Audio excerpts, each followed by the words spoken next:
Hello, everyone. My name is Sol Suarez, and I'm here in the traditional territory of the Trondheim in Dawson City.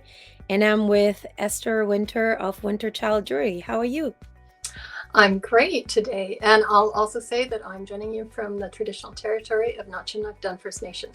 I do jewelry. Winterchild kind of came about when I had planning to go to a Christmas craft sale, a little one in Mayo, like a really tiny show. And I thought, I'd made a few pairs of earrings. I thought I should call this something. And so I just wrote the word down and I'm like, I like that. It's been a great fit because of being from the Yukon and I do travel a lot. I came to the Yukon as a lifeguard, actually, and while I was going to university and I was getting my education degree. And my first year after I finished my degree, there wasn't a lot of work, and I had come to Mayo and I had a lot of dark nights and lots of time on my hands, and I started fooling around with making jewelry.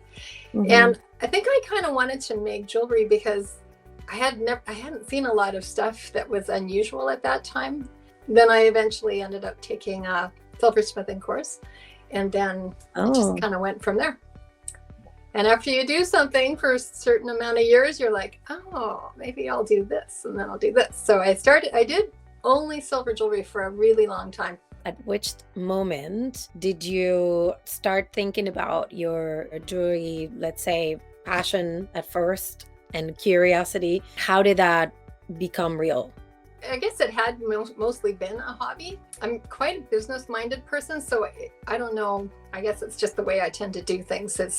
My hobbies do turn into things that are like, I wonder if people would be interested in this as a product. And when my son was turning 2, my husband reminded me that, hey, do you remember before we had kids, we decided we'd both take turns staying home with them? And I'm like, oh yeah.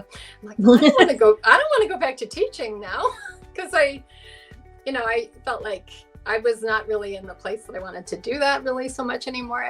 And he said, well, why don't your business has done pretty well. Why don't you just try doing that full time? And I'm like, yeah, really? Anyway, so it was a lot due to the support of my husband. We ended up, we just really went to town. We would travel for 2 months of the summer and 2 months of the fall. In the winter, we would do the Christmas craft shows.